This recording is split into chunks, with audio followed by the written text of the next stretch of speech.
Hello, and welcome to Your Sparkly Brand. We're here to inspire and empower entrepreneurs just like you. This podcast is all about delivering no fluff, high value content that helps you to grow your business. It doesn't matter if you have no budget and you're still DIYing everything on your own. We're giving you the tips, tools, and strategies that you need to build a sparkly empire. I'm Megan Gersh, your branding and website expert, and I'm here with my co-host, the copywriting queen, Lauren Tessie. Hey, Lauren, how are you? Hey, Megan, I'm good. How are you? I'm good. What was your sparkly moment? So let me just give a little background here. I have just realized about myself that I'm not that great at selling, and I'm trying to be better at it. And so I'm trying to put more offers out into the world. And so I was feeling a little sparkly this week when I put together essentially just like a straight up sales email, which I have very, very rarely done in my email. I usually like to give like lots of value, and then I'll include my offers in like the PS of the email. But like I was proud of myself. I've been trying to kind of put myself out there more, put my offers out there a bit more. I usually just try to like kind of like show my work and be like, here you go. Like if you're interested, like, you know how to get in contact with me, but I'm trying to be a bit more forward with my offerings. And so, yeah, it's just got me feeling a little confident and a little sparkly. So yeah, what about you? Oh, that's awesome. So I literally, just before we started recording, was working on something for a client, and I went and listened to one of our old podcast episodes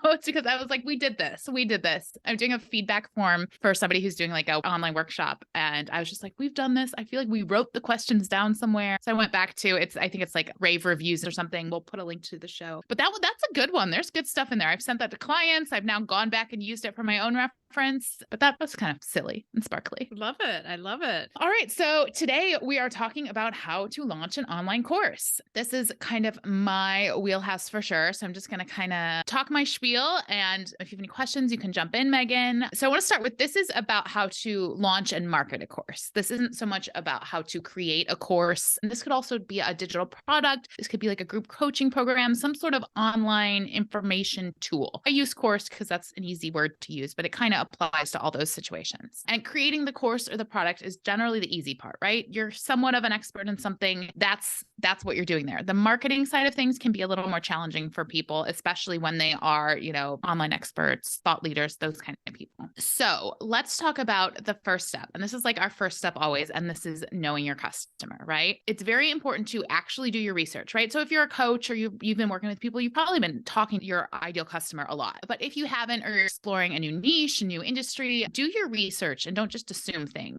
You can offer free consultations in exchange to like pick somebody's brain about what they're challenged with, that kind of thing. Make sure you're talking to your ideal client and not just assuming what their problems are. It's important to know what their goals are and what their values are, because that's going to come across in all your marketing. They might say they want to make more money. You're saying they want more sales, but really those two words don't jive, and the word sales doesn't resonate with them. And you also want to pay attention to what their pain points are and what their challenges are. What keeps them up at night? What are they thinking about? If only this could be fixed, this could be better in my life, in my business, whatever area you are working in. So this is where we start talking about funnels. And if funnels make your eyes roll in the back of your head because you don't want to deal with them, or they sound super boring, or they just don't jive with your personality, hang in there with me. It's really just about what your marketing strategy is. There's a way to customize it for everyone. If you hate posting on Instagram and you never want to go on Instagram, we can do something different in terms of your marketing. If you love going on Instagram, but you're so tired of selling in the DMs, then there's a funnel for you. Like everything can be customized. There's a way that works for what you enjoy and what parts of your business light you up, and we can ignore the things that don't. But everything starts with a first touch point, which a lot of times is going to be a paid ad, organic social, or somebody who's already in your circle, already a part of your email list, a part of your warm audience. And this is the point where you sort of have that connection with them. They go, oh, that sounds like something I need. That's, you have a lead magnet that solves a problem, that gives them a quick win. Or they just sort of come across you on social, somebody shares your stuff and you go, oh, this is interesting. Maybe I want to follow this person. Let's see what they have to say. And that's how you get them into your world, your funnel, your whatever we're going to call it here. And so then the next step is some sort of lead magnet, right? This is giving value. This is how you connect and show them beyond just sort of being like another email in their inbox or another person they scroll by on Instagram. And this can be a freebie. It can be a webinar. There's a million different ways to do this. And I would say lead with what you are lit up by creatively in terms of how to offer this. If you like showing up and doing lives, then that should be part of your freebie, part of your funnel. If that drives you crazy, then it can be some sort of PDF or some sort of download. It doesn't, it's all about what works with you. And this could be a great thing. Great ways to think of what your lead magnet could be is like the first part of your process, right? Step one in how you help people change their lives, how you help people, make more money in their business. It can also be an overview of why your course or your process solves the problem, right? Why do they need to get on TikTok to grow their business? This could be, a case study. It could be some sort of thing that they download. And I think it's important to give them a quick win, no matter which way you choose. And a great way to do that is a call to action at the end of the lead magnet and some sort of,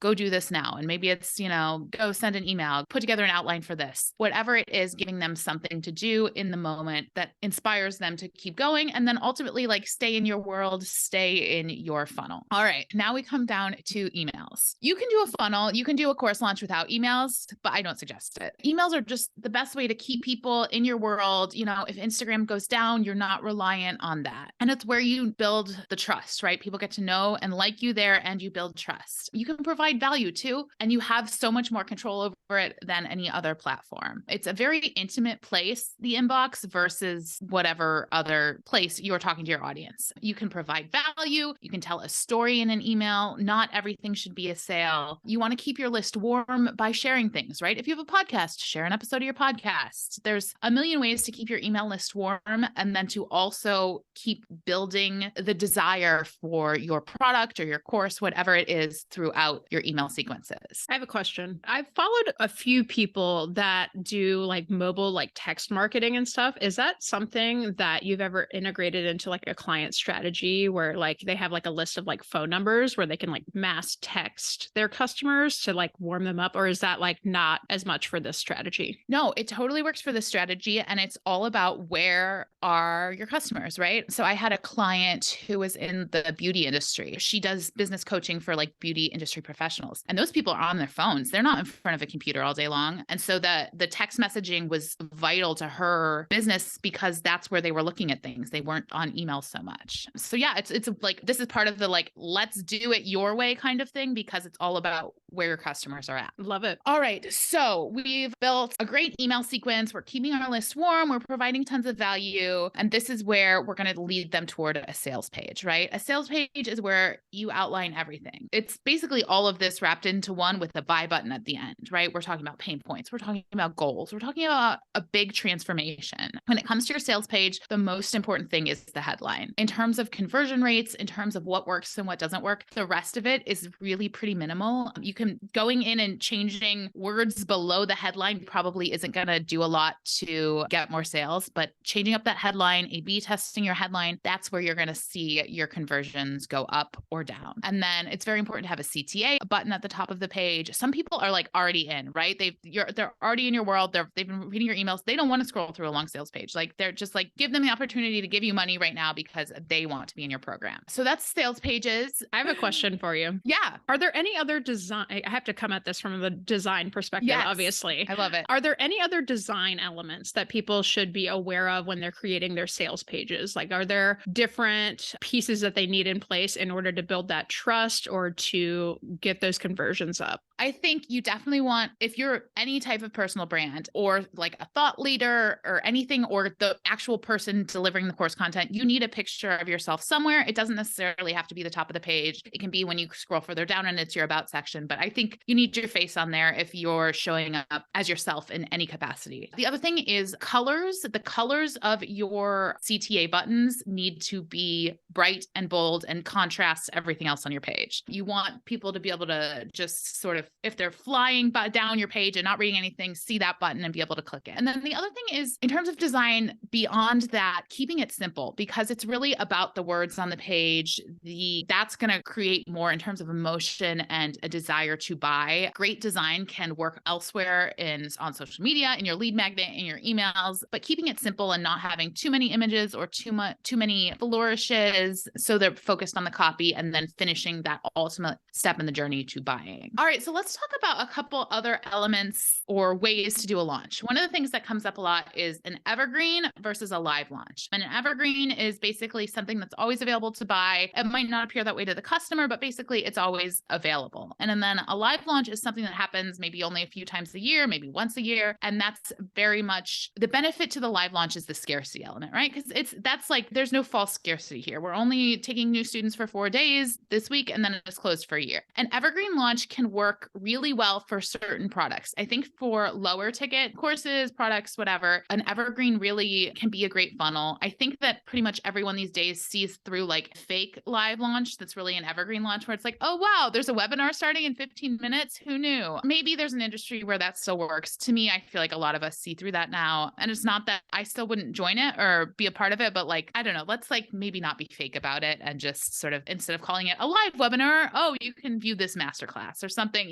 There's just a few ways to change up the words that make it a little more genuine. So evergreen versus live launch, again, it's look at the price of your product or service, and then also what works for you, right? If the idea of like doing a live launch just like drains you energetically, consider an evergreen, because it's not like, if it's just going to stress you out, it's not worth it, and you're not going to show up as the best version of you. So another thing to consider is a tripwire, which is a low ticket offer that upsells to your main offer. And this can work a lot when you're doing like advertising, like Facebook ads or YouTube ads or whatever. It's like, oh, here's a $7 product. Oh, here's this great offer for, and I advise some money, because if it's just a freebie, they're not in a buying state of mind. But maybe it's, here's an ebook, or here's a mini course or something like that's, $17, $27, that under $50 realm where people would just sort of make an automatic purchase. And then now they're on your email list, they've actually bought from you and they trust you, which can lead you to a bigger sale. You can also, in that same transaction, offer your main course. You can make a great offer there, a discount, something like that within that sales process for the first one. Another thing to consider is upsales, right? And this is where it's like a great deal. They're already buying one product or course from you, and then there's a complimentary thing you offer. Maybe it's coaching, maybe it's something, it's step 2 of the process where step 1 is the thing they're buying. You want to make sure it's a great deal in terms of price, and then it should definitely work with the main offer and not be some sort of tangent kind of thing, because then people just get overwhelmed and they won't buy. In addition to upsells, we also have downsells. And this is all about capitalizing on FOMO after a launch, right? If you sold a 30-day course or a 30-day challenge, maybe you can go back and you can sell the first week of it for much cheaper, and then they buy from you, and then maybe next time they'll buy the full offering. So it's just sort of getting creative with this. The other very important thing I want to say is